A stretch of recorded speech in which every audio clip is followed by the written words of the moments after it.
बांग्लादेश ने आंखें दिखा दी हैं और अब इंडिया खेलने पे राजी हो गया है और आहिस्ता आहिस्ता उनको याद आ रहा है कि भाई हमने पाकिस्तान से खेलना है, पैसे ज़रूरी हैं हमारे लिए, ठीक है।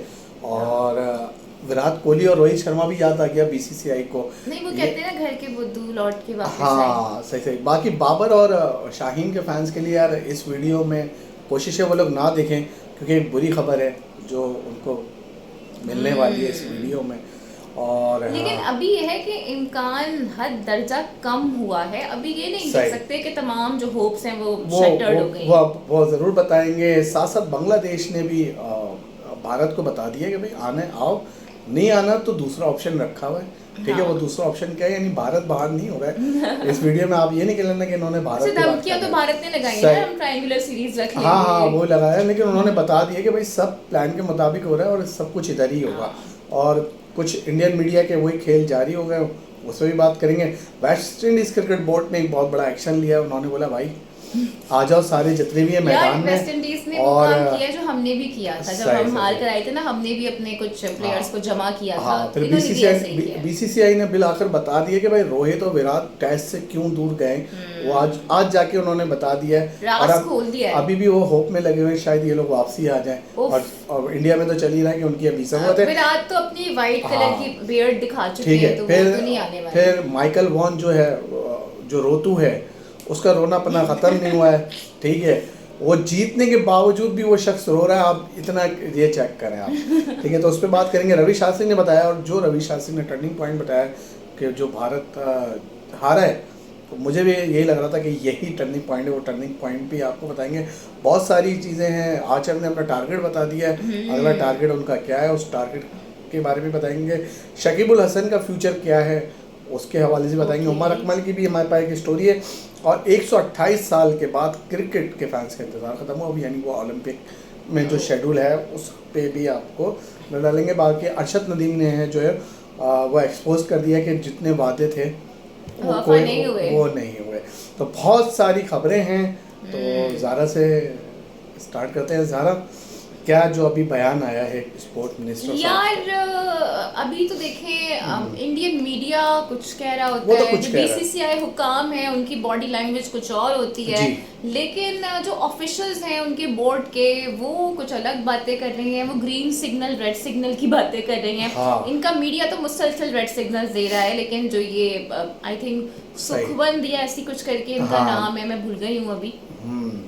तो स्पोर्ट्स मिनिस्टर है वो जनाब, ये कह रही हैं कि हमें तो जी कोई मसला नहीं है, हम तो पाकिस्तान के साथ खेलने को तैयार हैं और हमारी तो गवर्नमेंट ने ग्रीन सिग्नल भी दे दिया है। अगर हम सीरीज खेलेंगे तो फिर गवर्नमेंट की अप्रूवल चाहिए।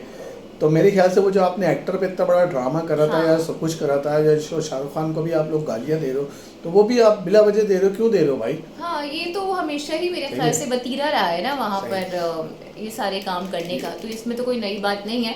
लेकिन इन दी एंड आप इतना वावेला करते हो और फिर आप खेल रहे होते हो। मेरे ख्याल से ये लोग एक शोशा छोड़ लें, ठीक है। भारतीय मीडिया जो है चालाकी से, क्योंकि भारत का खेलना मजबूर नहीं, आई एम सॉरी, लेकिन इस वक्त जो आप ये कह सकते हैं ना कि जिस चीज़ को लेकर आप बड़ा दम भरते थे कि जी हमारी बातें बड़ी सुनी जाती हैं दुनिया में, तो दुनिया तो इस वक्त आपको सीरियस ले ही नहीं रही है ना। लेकिन उसके बावजूद भी आप समझ रहे हैं कि शायद पाकिस्तान या बांग्लादेश आपकी इस धौंस में आ जाएगा, तो मेरे ख्याल से अब आप लोग ज्यादती कर रहे हैं अपने साथ। आपको सीरियस कितना लिया जा रहा है, वो बांग्लादेश के क्रिकेट बोर्ड के जो सदर है उन्होंने आज बता दिया है। उन्होंने कहा कि भाई उन्होंने साफ बता दिया कि भाई मीटिंग यहाँ पे ही हो रही है, ठीक है।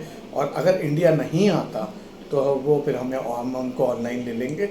लेकिन मीटिंग इधर ही होगी, यानी दुबई नहीं हो रही है, ना यूएई, ढाका में श्रीलंका में। आना है तो आओ, वरना देख लो क्या करना है, वरना फिर लेकिन ये इस पे प्रेशर पड़ा है इस मीटिंग से। नहीं, लेकिन आप ये देखें कि वो भी ये बातें कर रहे हैं, जो इनका मीडिया है और जो बीसीसीआई है, अब वो रखने डाल रहा है। और बात एसीसी के इजलास की नहीं कर रहे, बात कर रहे हैं जनाब आईसीसी इजलास। आईसीसी वहाँ पे भी एसीसी करवाता है ना ये एशिया कप, इसमें आईसीसी पहली बात तो मसला ये है कि इनके दिमागों से जय शाह नहीं निकल रहा। जय शाह वहाँ पे मौजूद होगा तो इनको पता है कि यार जय शाह कुछ ना कुछ ड्रामा करके वो करे।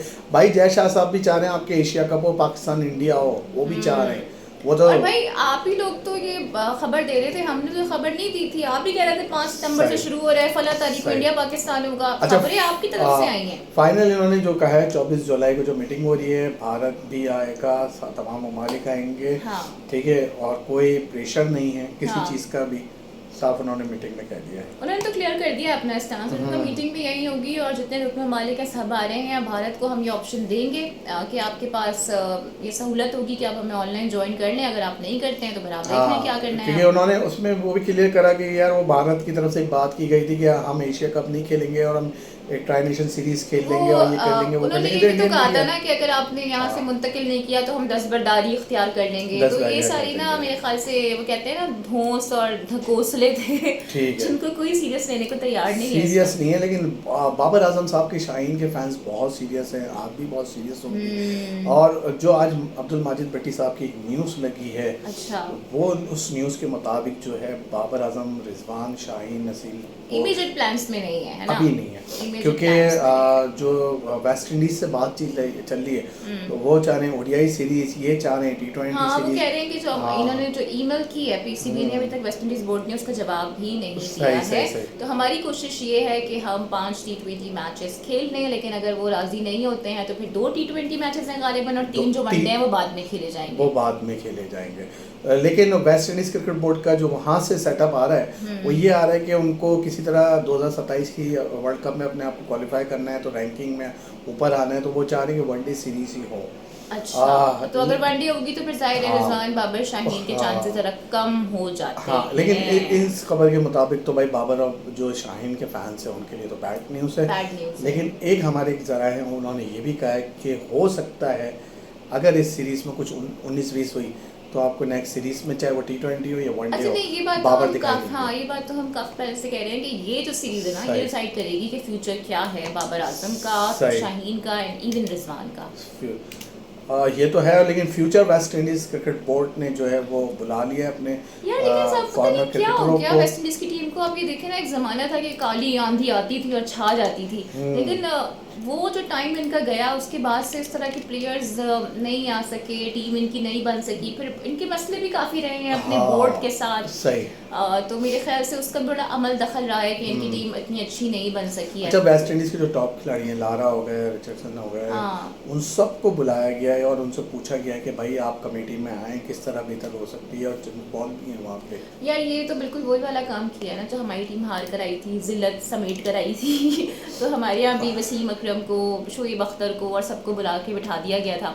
और उसके बाद फिर अब इन्होंने भी कुछ ऐसे ही किया है कि उनके जो पुराने प्लेयर्स थे, चंदर पॉल हैं, उसके अलावा डेस्मेंट हैं, ब्रॉडशा भी इसमें शामिल हैं, और सदर वेस्ट इंडीज़ क्रिकेट का ये कहना है कि कमेटी का जो इजलास है फौरी तौर पर तलब कर लिया गया है। ये अलामती इजलास नहीं होगा और इसमें डिसाइड किया जाएगा मेरे ख्याल से जो इनके प्लेयर्स का फ्यूचर है, क्योंकि ये भी उखाड़ पर छाड़ करने वाले हैं। काश करें और मोहसिन नकवी इस वाली सर्जरी ना करें प्लीज़।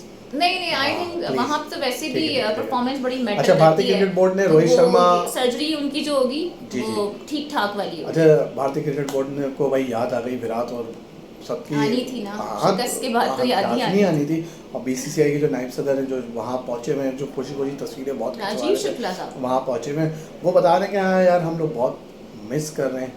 मिस तो करेंगे ना आप, क्योंकि जाहिर है जिसको कप्तान बनाया वो भी अभी 25 साल का ही है, इतना एक्सपीरियंस नहीं है। लेकिन हमेशा मैं यही बात कहती हूँ कि इतनी जल्दी ना सीनियर प्लेयर्स को खुद लाइन साइड लाइन नहीं करना चाहिए, बिकॉज सीनियर्स और जूनियर्स के एक बेहतर इंतखाब से ही आपकी टीम बनती है। अच्छा, उन्होंने जो कि आप लोगों ने नहीं जो किया। इंटरव्यू आया है उसके मुताबिक उन्होंने कहा भाई रिटायरमेंट का फैसला इन दोनों का था और BCCI इसमें कुछ नहीं कर सकता। नहीं, सॉरी, ये बातें जब ये रिटायरमेंट की खबरें उड़ रही थी, रिटायरमेंट जब नहीं ली थी तब से ये बातें सर्कुलेट करी थी कि BCCI का ही प्रेशर है और BCCI चाहता है कि दोनों स्टेप डाउन हो जाएं इज्जत के साथ। और अगर देखें कोई अमल दखल नहीं होता ना तो मेरे ख्याल से एक अच्छी फेवरल होती, जो कि नहीं हुई। अच्छा, इस बयान से एक बहुत शख्स नाराज हुआ है, उसका नाम है गौतम गंभीर।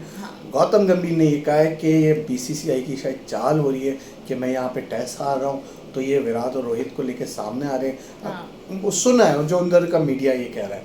लेकिन जहाँ तक मुझे याद है एक रिपोर्ट आई थी जो हमने पढ़ी भी थी और डिस्कस भी की थी, वो यही थी कि भाई ये अगर पांचों के पांचों मैच भी हार जाते हैं तो गौतम गंभीर अपनी जगह पे रहेंगे।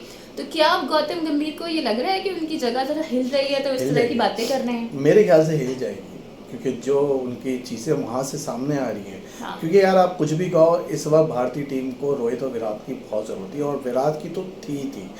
ठीक है। अच्छा, नेक्स्ट स्टोरी पे आते हैं। रवि शास्त्री ने कहा है कि भाई जो भारत ने जो हारा है, जो शिकस्त की वजह है, उसका जो टर्निंग पॉइंट था वो पंत का आउट होना था। यार देखो, खाली अब पंत को जिम्मेदार ठहराना कि वो आउट हो गए तो जनाब ऐसा हो गया, मेरे ख्याल से सारे सेकंड इनिंग्स में अच्छा नहीं खेले, किसी एक के ऊपर नहीं आनी चाहिए। नहीं, वो कह रहे हैं बस वहाँ जहाँ से ये पंत की कह विकेट गिरी सकते थी ना, वहाँ से कह फिर भारत सकते हैं, से क्योंकि 4 विकेट ऑलरेडी आपकी गिरी हुई थी और जब शुरू हुआ मैच तो आप लोग थोड़े रन भी नहीं बना सके। सही। अच्छा भाई, माइकल वॉन का रोना धोना फिर शुरू हो गया। ये बंदा जीत के बाद भी रो रहा होता है। इसने क्या कहा है स्लो ओवर रेट पे? इन्होंने जनाब कहा है कि इंग्लैंड को स्लो ओवर रेट पर जुर्माना करने पर आईसीसी के फैसले पर तशवीश का इजहार कर दिया है। वॉन ने लिखा है कि लॉर्ड्स में दोनों टीमों के ओवर रेट बहुत नाकिस थे। सिर्फ एक टीम को किस तरह से मलामत की गई है ये मेरी समझ से बाहर है। यानी यार इफी भाई सही कहते हैं, ये बेवा है। नहीं, लेकिन अगर देखो, लेकिन अगर वो कह रहे हैं कि दोनों के साथ ये मसला था तो फिर वाकई में एक के साथ इसी को दिखा था मसला। अच्छा, इन्हीं को हम लोग पागल ही जो पूरा टेस्ट मैच देख के बैठे हैं और इसी को दिख रहा था। अच्छा भाई, आचार्य ने कहा है अब जब ये टेस्ट जीत गए थे तो लोग यही कह रहे थे कि भाई अगले टेस्ट के लिए आचार्य का क्या प्लान है। उन्होंने कहा यार मेरा अगला गोल जो है वो एशेस है। एशेस है, ओके। अच्छा, अगर इंग्लैंड की टीम जरा जीत की मोमेंटम बना लेती है तो फिर एशेस का मजा होगा देखने। हाँ, ये तो है। हाँ, क्योंकि ऑस्ट्रेलिया अभी देखते हैं डोमिनेट करता हुआ आ रहा है, वो किस तरह हराया है वेस्ट इंडीज को, और उसके बाद अगर यहाँ से ये भी जाते हैं तो जबरदस्त किस्म का एशेस होगा फिर। और जनाब जोफ्रा आर्चर ने कहा है कि भारत के खिलाफ 30 टेस्ट में शामिल किया गया था, जिसमें उन्होंने पहली इनिंग्स में 2 और दूसरी इनिंग्स में 3 विकेटें हासिल की थी। तो जोफ्रा आर्चर के आने से डेफिनेटली फायदा हुआ इंग्लैंड को और नुकसान हुआ भारत को। उन्होंने कहा अच्छा, इंग्लिश पेसर ने मजीद कहा कि मेरी नजर ऑस्ट्रेलिया के खिलाफ रिवायती एशेस सीरीज पर मरकूज है। मैं नवंबर में इन मुकाबलों के लिए ऑस्ट्रेलिया का सफर भी करना चाहूँगा। तो उन्होंने तो अपने अज़ाइम बता दिए हैं। लेकिन ऑस्ट्रेलिया देखें कि उनको क्या करना है। बड़ा खतरा है ये। हाँ, ये बड़ा खतरा है क्योंकि बहुत अच्छी फॉर्म में है। बहुत अच्छा, उसका रिकॉर्ड भी ऑस्ट्रेलिया के खिलाफ अच्छा है। ठीक है। अच्छा, जो बीसीसीआई के सदर हैं, जहाँ उन्होंने एशिया कप के हवाले से दी, उनसे शकीब का भी सवाल किया गया, उनके कैरियर के हवाले से अपडेट के। तो उन्होंने पूरी उनकी डिटेल बताई कि शकीब का असल में मसला क्या है। एक्चुअली वो उनकी एक पॉलिटिकल एफिलिएशन थी हसीना वाजिद की गवर्नमेंट में, वो काफ़ी करीबी समझे जाते थे उनकी। और अगर हम देखें ना तो बांग्लादेश में हसीना वाजिद के खिलाफ एक तरह का आप ये कह सकते हैं कि इनकलाब तो आया ही आया, लोगों में बड़ी हेट्रेट पाई जाती है उनको लेकर। तो जाहिर है अब उन्होंने कहा कि मेरी अभी उनसे मुलाकात हुई है। जो उनके अपने वहाँ पर फैंस हैं उनके भी काफ़ी दिल टूटे थे जब इन्होंने जो स्टेप्स वगैरह लिए थे। तो मेरे ख्याल से उन्होंने भी यही बातें की हैं कि उनको अभी कानूनी जांच पड़ताल का सामना करना पड़ेगा। और हालिया महीनों में वो सियासत में ज़ाहिर है शामिल हो गए थे। तो उन्होंने कहा है कि वो अभी दस्तयाब हैं लेकिन अभी तक किसी फॉर्मेट से रिटायर नहीं हुए हैं। वो कह रहे हैं कि इनकी जो सिलेक्शन है उसका फैसला सिलेक्शन कमेटी करेगी, वो नहीं करेंगे, वो नन्हे बैठे हुए, वो कुछ नहीं करेंगे। टीम को सिलेक्ट करना नहीं है, वो कह रहे हैं। मेरे ख्याल से अब शकीब का वापसी आना बहुत मुश्किल है। हाँ, मुश्किल है क्योंकि पहले जाहिर है जो उनके सारे मामलात थे ना उनको ये सेटल डाउन करने पड़ेंगे, उसके बाद ही फिर एक उनके लिए राहबर। लेकिन एक चीज़ मुश्किल भी थी जो विराट कोहली की वजह से वापसी आई है, अब आप मानो ना मानो ओलंपिक में क्रिकेट। ठीक है, 128 साल के बाद क्रिकेट वापसी हुई है। जो शेड्यूल सामने आया, आखिरी बार जो हुआ था 1897 में खेली गई थी। अब 128 साल के बाद हिस्सा बना है और 2028 में जो आगाज होगा 12 जुलाई को ही होगा। ओके, तो ये कोइंसिडेंस है कि 12 जुलाई को ही होगा। आज 16 जुलाई। हाँ, जबकि मैचेस जो हैं 20 और फिर 29 जुलाई को खेले जाएंगे। लॉस एंजल्स में स्केड्यूल 2028 के ओलंपिक्स में मर्द और ख़वातीन की 6 टीमें शामिल होंगी। T20 फॉर्मेट में भी मध्य मुकाबले होंगी। हर टीम के 15 रिकनी स्क्वाड का ऐलान भी किया जाएगा। ज़्यादातर मैचेस डबल हैडर होंगे, जबकि 14 और 21 जुलाई को कोई मैच नहीं खेला जाएगा। जबकि मैचेस मकामी वक्त के मुताबिक सुबह 9 बजे से शाम 6:30 बजे तक खेल जाएंगे। इसको बहुत जल्दी है, बहुत जल्दी है, जाना है, गाड़ी खड़ी है। हाँ, ठीक है। अच्छा, इसमें बाबर आजम साहब हैं नहीं है?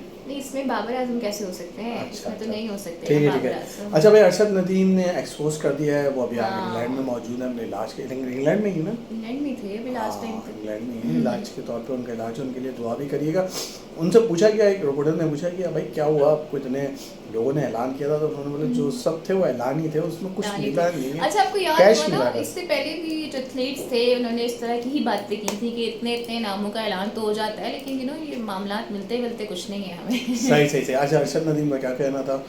उन्होंने कहा है जनाब पाकिस्तान का नाम दुनिया में रोशन किया, ज़ाहिर है उनकी तो बड़ी ज़बरदस्त अचीवमेंट्स रही हैं। अच्छा, हाल इन दिनों में वो मौजूद हैं लंदन में। उन्होंने कहा कि अब तक सिर्फ मुझे वही कैश इनामात मिले हैं जो चंद अफराद ने दिए, बाकी सब वादे ख़ास तौर पर प्लॉटो वाले झूठे और नुमाइशी निकले हैं। सही। और अभी ज़ाहिर है वो अपनी इंजरी की वजह से लंदन में मुकीम है, वहीं उनका इलाज भी चल रहा है, और ज़ाहिर है फिर उनके इलाज के बाद डॉक्टर उनका चेकअप करेगा, फिर उनको एक सर्टिफिकेट मिलेगा कि वो सेहतयाब हैं या नहीं है, फिर उसके बाद ही ज़ाहिर है जो उनके स्केड्यूल्ड प्रोग्राम होंगे उसमें वो शिरकत कर सकेंगे। सही से। अच्छा, मैं ये लास्ट स्टोरी है, कल भी हम इस पर बात करना भूल गए थे, बहुत बड़ा सेट हुआ है। क्या हुआ है ये? जो एक्सीडेंट हुआ है, फौजा सिंह है, हाँ, ये इनकी 114 मौत के पर- इल्जाम में गिरफ्तार कैनेडियन शख्स का कहना है कि मुझे हाँ। खबरों से मालूम हुआ है कि मेरी गाड़ी से जिस शख्स की जान गई वो फौजा सिंह है। हम्म। भारतीय मीडिया रिपोर्ट्स के मुताबिक दुनिया के मोहम्मद तरीन मैराथन रनर फौजा सिंह 114 बरस की उम्र में अपने गांव के करीब गुज़श्ता रोज़ ट्रैफिक हादसे में चल बसे, और पुलिस का कहना है कि अमृतपाल सिंह धलून नामी शख्स को उनके करतारपुर के घर से गिरफ्तार किया गया। उनकी गाड़ी जो पंजाब में रजिस्टर्ड है को भी जब्त कर लिया गया है। इसके अलावा फौजा सिंह के कत्ल में इल्ज़ाम में गिरफ्तार कैनेडियन शख्स ने पुलिस को बताया कि मैं नहीं जानता कि मुतासरा शख्स दुनिया का सबसे मुअम्मर तरीन 23 जून को रनर था, इंडिया आए थे। और ये बड़ा एक सैड इंसिडेंट है जो कि उनके साथ बहुत sad है। हो गया है।